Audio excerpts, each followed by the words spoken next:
Je m'appelle Aline Besonhé et je vais vous parler ici des ateliers Ressentir. Ce sont des ateliers que je pratique depuis plus de 15 ans maintenant.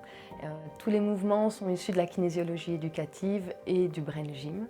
Durant les ateliers, on va utiliser un petit peu le principe d'une séance de kinésiologie, c'est-à-dire qu'on va d'abord mettre le corps en bonne disposition pour recevoir l'atelier, et donc on va toujours commencer par 4 mouvements qui nous recentrent.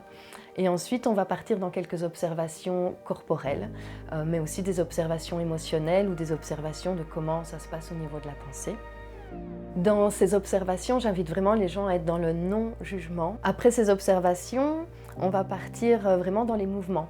Et là, les mouvements, ce sont des mouvements de coordination, de centrage ou d'étirement. Et en général, je termine le cours aussi par une méditation. Ces ateliers travaillent 3 sphères, 3 dimensions, la tête, le corps et le cœur. Dans l'observation avant-après, donc les observations que l'on fait en fin de cours, ce sont les mêmes que l'on fait en début de séance. Et vraiment, l'idée, c'est de pouvoir dire, tiens, qu'est-ce qui a pu évoluer?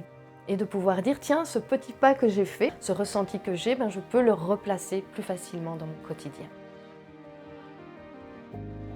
Pour pratiquer la gym douce, j'utilise essentiellement une méthode qui s'appelle le yoga de Gasquet, qui prône la posture, la respiration abdominale et l'auto-agrandissement.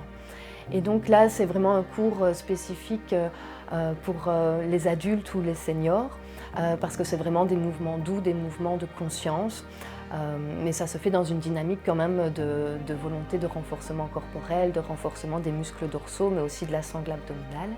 Quand les gens repartent des ateliers Gym 12, ils ont avec eux des postures aussi qu'ils peuvent utiliser dans leur quotidien. Et donc ça évite les blessures ou les mauvaises postures. J'aime bien prôner le mouvement au niveau de mes ateliers parce que le mouvement c'est la vie est mouvement. Et donc pouvoir bouger, pouvoir remettre du mouvement dans sa vie, c'est pouvoir continuer à se développer, à se déployer et à vivre.